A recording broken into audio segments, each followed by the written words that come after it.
is just fantastic.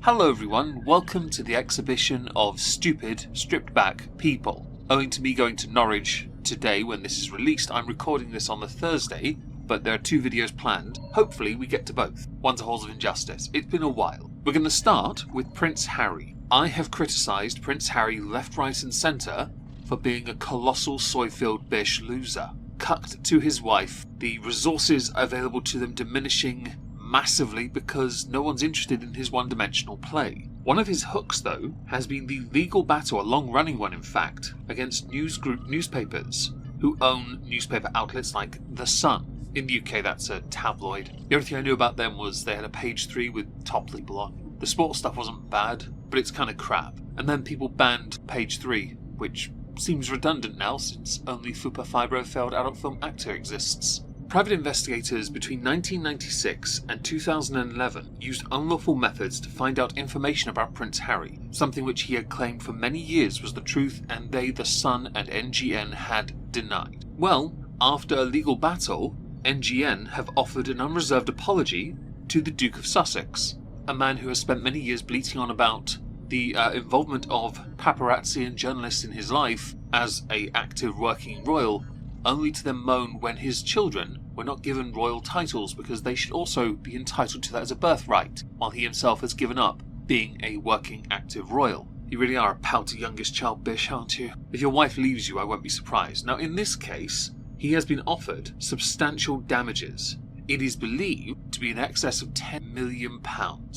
A statement read out in open court said, NGN apologises to the Duke for the impact on him of the extensive coverage and serious intrusion into his private life, as well as the private life of Diana, Princess of Wales, his late mother, in particular during his younger years.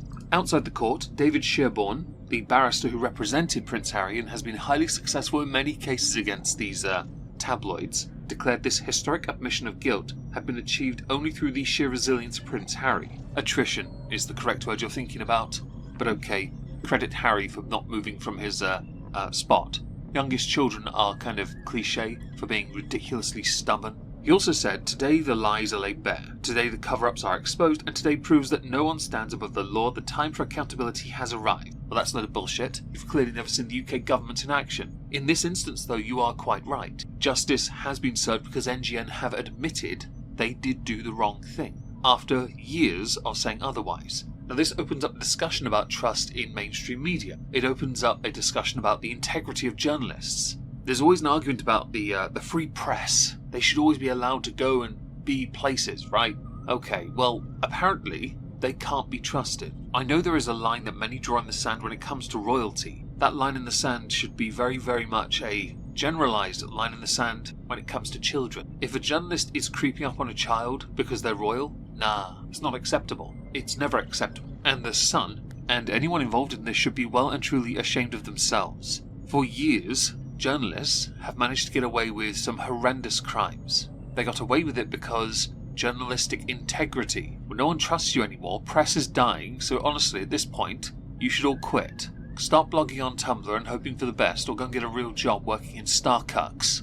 Because based on half the articles I see across my desk whenever I'm doing videos like this, I'm not entirely convinced any of you can consider this a professional job, although I wouldn't be surprised if half of you, quote, work from home. Now just before we continue, I do want to highlight the fact that over this 6-year case, Harry swore never to settle, which doesn't surprise me.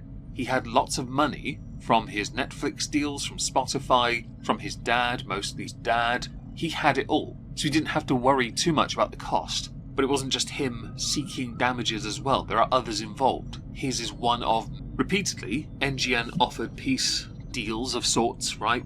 But eventually, he did reach an agreement with them. So this is the point I want to raise. He said he would never settle with them, but when the court opened at 10:30 AM, David Sherborne told the court, I am pleased to announce to the court that the parties have reached an agreement, which was them admitting guilt publicly and paying him a lot of money. Another person of interest who took them to court was Lord Tom Watson. I don't know why he's called a lord, he's an effing loser. He was one of those losers who huffed up some fake claims of RAPE in chambers. Yeah, he poisoned the well and harmed a lot of people in the process, who also settled his claim against NGN. The damage this tosspot did to Harvey Procter through Operation Midland is astonishing, and he got given a peerage. Wow. I was sent a random video I wanted to show just to highlight something, because on this channel I'm very much anti-body positivity because it's been co-opted by fat acceptance, and I will stay that way. In other countries I have stated repeatedly, they look upon those that are excessively large with a level of disdain and mockery. Insert Thailand with the video you now see on the screen. As you can see, people are very, well, their names of their shops, I'm quite fond of them. If we did those in the UK, there would be massive outpourings of anger from, well, a very small minority that take up equivalent space to the very much not so vocal majority. Yeah, it's like a 3-to-1 ratio. For every 3 average people, 1 large person is there. It's a bit embarrassing. You can tell who the larger ones are because they're all sat on mobility scooters. The ones that aren't are the older people who are forced to stand because their mobility scooter was taken. Moving on! Let's talk about X-Ban and Reddit. There are a growing number of Reddit communities that are proposing and implementing bans on links to Twitter, following the recent controversy surrounding Elon Musk's, quote, salute at the inaugural event on Monday. It wasn't a Nazi salute. It really wasn't. I spoke about it yesterday. It was just poorly timed. Everyone does that hand gesture. The fact that people think he was encouraging a Third Reich moment situation type deal is hilarious. People have latched onto the wrong thing on purpose, no doubt trying to bully him to, I don't know, step away from politics to take attention away so that Trump can get on with his policies. This movement has gained significant momentum across major subreddits, Formula 1 for example, announcing a trial period banning all Twitter content, with one of the moderators saying, "We think it's time to try and see how the subreddit works without content from Twitter," citing concerns about login requirements, bot activity, and the platforming of paying users as factors in their decision. Given its place in the top 1% of largest subreddits, the Formula 1 moderators acknowledge their community's size gives them significant influence over which social media platforms become the primary source for Formula 1 news. I generally just go to Twitter. I go straight to the teams. I go to Facebook, maybe, news apps. I never go to Reddit, because you guys are snowflakes. Like, you are actually snowflakes. And there are more. For example, you've got the Sonic one as well, or one of the Sonic Reddits. You've got Sonic the Hedgehog here, with a gigantic question asking about implementing a ban here. And I thought it was hilarious, with some people believing anyway, that the salute was the last straw, which I think is hilarious. Of course it is. You guys are massively overthinking this. Now, there have been proposals to ban X links on Liverpool Football Club's subreddit, with over 36,000 votes. You also had the Chicago Bears subreddit. Wait, they're a team? Fair enough. That's 16,000 votes. Some notable gaming communities include Destiny 2, and certainly there's a discussion to be made about an individual called Destiny at some point. Not in this video, because Jesus wept. That is a lot. Implementing immediate bans on X links for Destiny 2, that is. But it does continue to allow screenshots. Moderators pointed to alternative platforms like Blue Sky. Isn't that the one that allows PDFs? And it's just one giant echo chamber for George Takei? Okay. Many more subreddits have discussed and implemented bans overnight. The new movement could pave the way for discussions about the role of large online communities in shaping platform adoption. No, it just shows how absolutely snowflakery people are, how delicate you are, how incapable you are of seeing something for what it actually is, because you've only gone for confirmation bias and not bothered to look it up yourself. It shows where the smooth brains all inhabit the internet, or Reddit for short. Because that's what you are. Reddit is a place where people go when they want to be fluffed up, when they want to just be and not be a part of. Basically the comment section to any one of those fat people on TikTok that constantly gets fluffed up as well. An echo chamber for sycophants and simps. I don't look at these subreddits on purpose. I've seen YouTubers do those Reddit videos on their subreddits and I don't get it.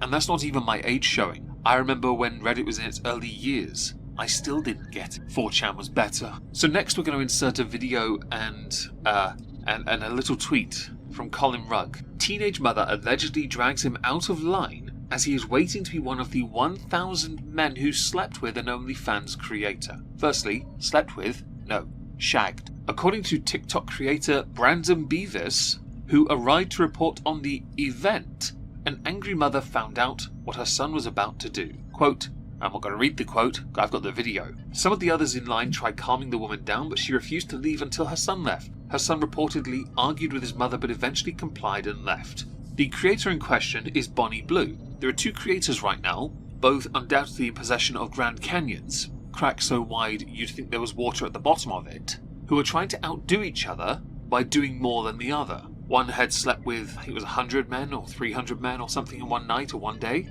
had a good cry about it, and then went on to do some anal challenge, I think. Bonnie Blue wanted to take it up a notch. Are they the same person though? I had to Google these two people's faces and I thought they were the same person for a minute. One just looks slightly thinner on the face with higher cheekbones. I couldn't tell. It's hard to tell when you both look like absolute trash. Here's the video.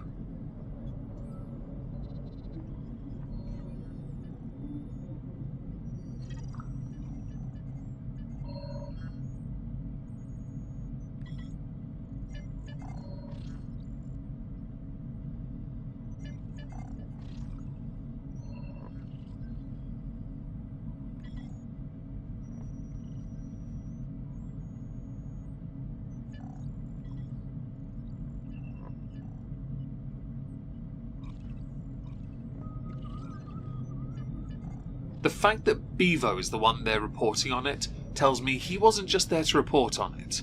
I could honestly believe he is there not just to report on it, but also to participate in it. Because if you didn't know, Bevo the TikTok star, who I've made videos on that tanked on this channel and on Megalon too, he has an Only Fupa Fiber failed adult film actor account. Now I had to separate that from the likes of Bonnie Blue and Lily Phillips because they're not necessarily failed adult film actors. Because they actually do these challenges, which there are questions about. There are a lot of questions, but they are succeeding at their job. The fact that someone's mother turned up is the best part of this though. It's the best part because, yes, that actually happened, and I'm okay with it. Everyone should be okay with it though, to be honest, because let's face it, you don't want to see your son doing a, one pump chump thing. Because if you're going through 1,000 guys, you don't want them to be there for 10-15 minutes. You want them to be one pump chumps. You want them to have a 21-second turnaround. The guy that can complete a danger WANK before their mother actually made it to their bedroom door in a one-bedroom flat. To the final subject, we're now going to go to Lolcow Live. There will be a few things going on at once here. First is involving Wings of Redemption and his wife, where they've been massively disagreeing with each other on the lives. Now I have thought things have gotten a bit quiet of late. Now I looked at Lolcow Queens and realised, nope, the Becky stuff, getting Billy the fridge to put some weird gel on his balls which burnt, shaving eyebrows and shouting from Tina, that was still going. It's doing really well. I'm actually quite enjoying that as, ASMR, I guess. The case of Wings, well, the attention's turned more to him because there's not much more Boogie can do to humiliate himself. Well, if we ignore the fact that, according to Twitter today, he and Desi are broken up, or not. But the Wings stuff to me entertained me, and I thought I'd highlight it in this video because sometimes people call into question whether or not there's any legitimacy to what is presented, especially when you only have two characters to go by, that being Wings and Boogie. A lot of the attention last year was on Boogie because Hunelli, we covered that, we all know what happened, the tattoo needs to be put back on his face. This year the attention has shifted a bit, but now both are getting and pasting somewhat equally, and that makes the show quite interesting and does help the channel, with the views, I guess. I guess what doesn't help when it comes to discerning whether or not it's real or not is the fact that even in the stream itself, they try and joke about Wendy as being Wendy's. Yeah, but the wife, Wings' wife, did tear up about the marriage certificate, or a piece of paper at the very least, so I guess that adds some credence to it. Why on earth Wings would want to go and help Becky is a mystery to me, because boy oh boy, she's a mess. Yeah, she ate cat food. Nah. I did a whole short on that, and no, I don't need to see that again. Now, as a final thing, because I just wanted to highlight that, it entertains me, it tickles me, but it's also really dumb. There may be a stream on Twitch later, but it'll be much later tonight. It'll be in Norwich, because I'm going to be there today. So, recorded yesterday, presented today. That makes sense. I'm recording on Thursday, putting out on a Friday. Okay, that makes more sense. It'll be Euro Truck Simulator 1, because I don't have my laptop with me for this. I'm doing David's, and I thought it'd be funny to do that one. If interested, join us. If not, on Moistski Live tomorrow, so Saturday, is the second episode of Not Worth a Cork for the year of 2025. Glenmorangie, Part 3, Morange à Toi. I know, clever title. Hope to see you there. If not, have a wonderful weekend. Thank you all for listening. There might be another video today, by the way. Halls of Injustice. I really should stop just shilling. Ta-ta, everyone!